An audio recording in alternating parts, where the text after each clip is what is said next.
আমরা বর্তমান সেনাপ্রধান জনাব ওয়াকারুজ্জামানের কর্মকাণ্ড দেখে যার পর নাই হতাশ হচ্ছি, স্তম্ভিত হচ্ছি এবং লজ্জিত হচ্ছি।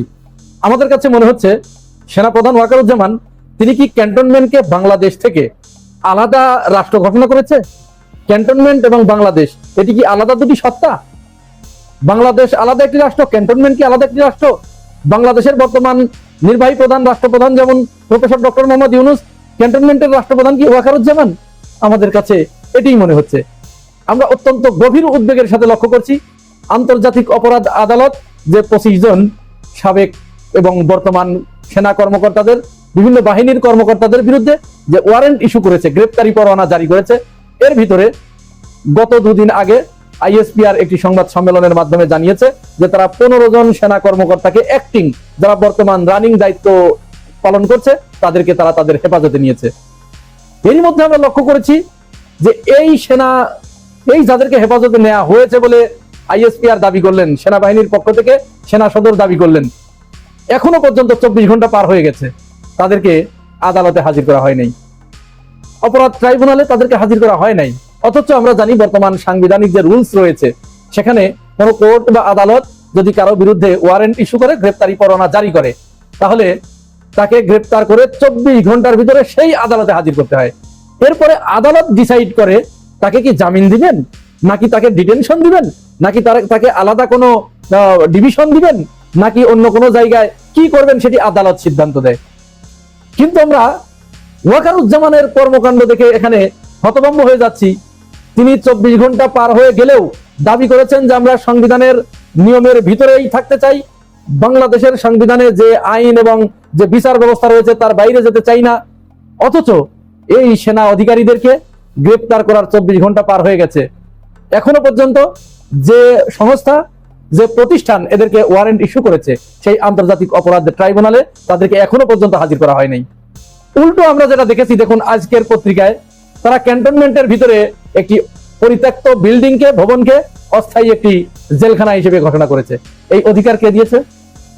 এটি কোন জায়গা থেকে, সংবিধানের কোন জায়গায়, কোন আইনের ভিত্তিতে এটা বৈধ বা এটা আপনি করতে পারেন?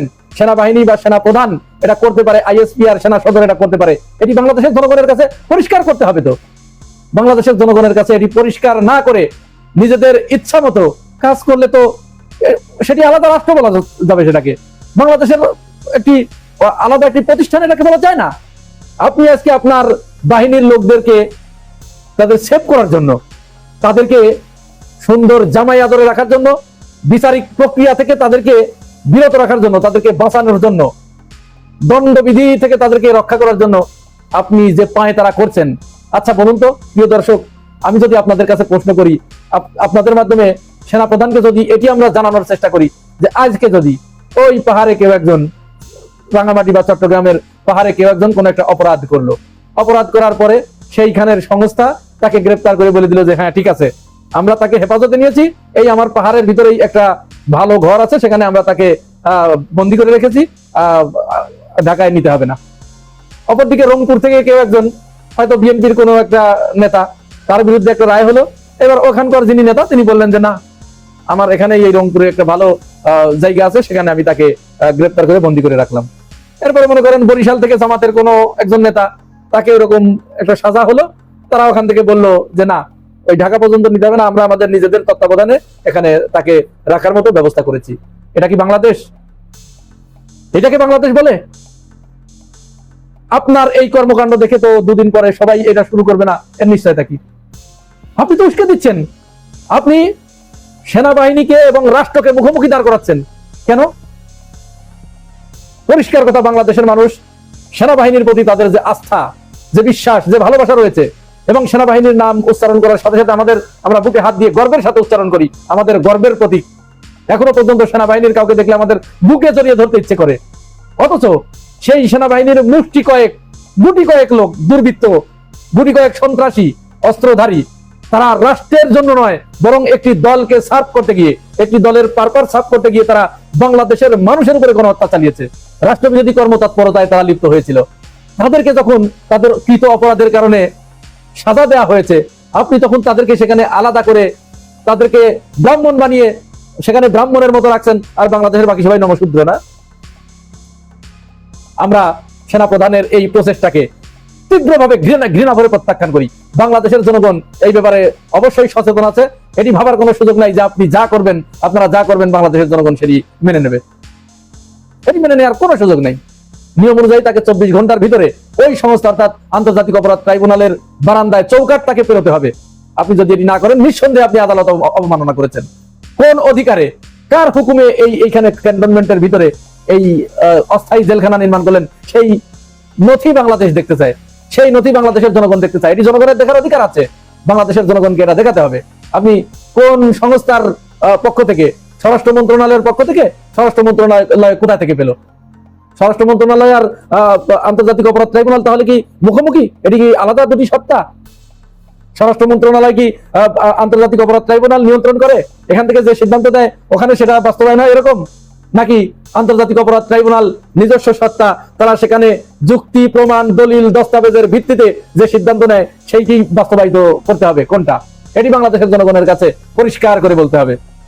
কারো বিরুদ্ধে ওয়ারেন্ট ইস্যু হওয়ার সাথে সাথে সেটি ওই তার দায়িত্ব বর্তায় তখন জেল সুপারের উপরে বা ডিসির উপরে।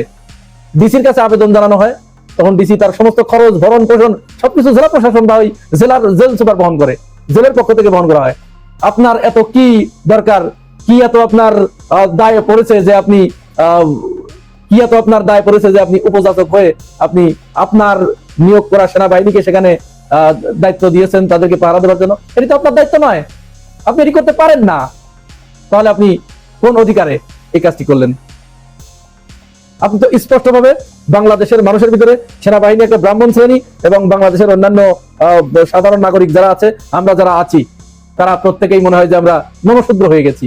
এই বিষয়ে আরেকটা কথা যেটা বলা যায় সেটা হচ্ছে, যখনই আদালত কারো বিরুদ্ধে ওয়ারেন্ট ইস্যু করে তখনই কিন্তু বা রায় দেয় তখনই কিন্তু তিনি আর চাকরিতে থাকতে পারেন না, তিনি তার চাকরি হারান। এর অনেক উদাহরণ রয়েছে।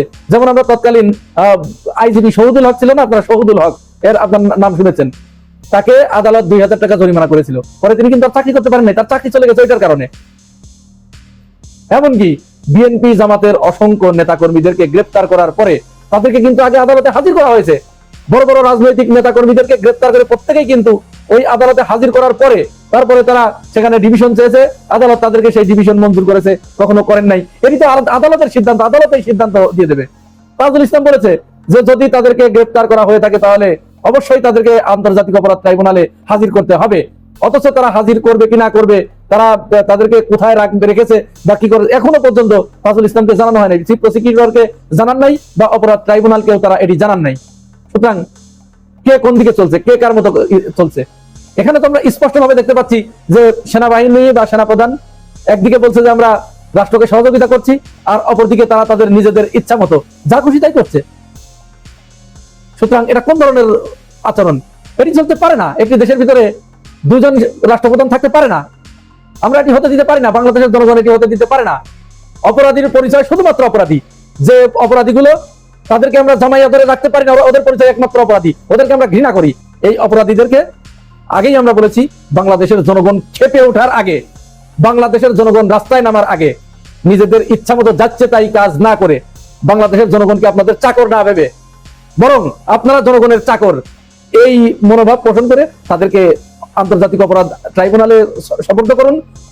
আদালত তাদেরকে যেখানে রাখার ইচ্ছা পোষণ করে, যেখানে থাকলে ভালো হয়, কার হেফাজতে থাকলে ভালো হয়, এই সিদ্ধান্ত আদালত তখন জানিয়ে দেবে।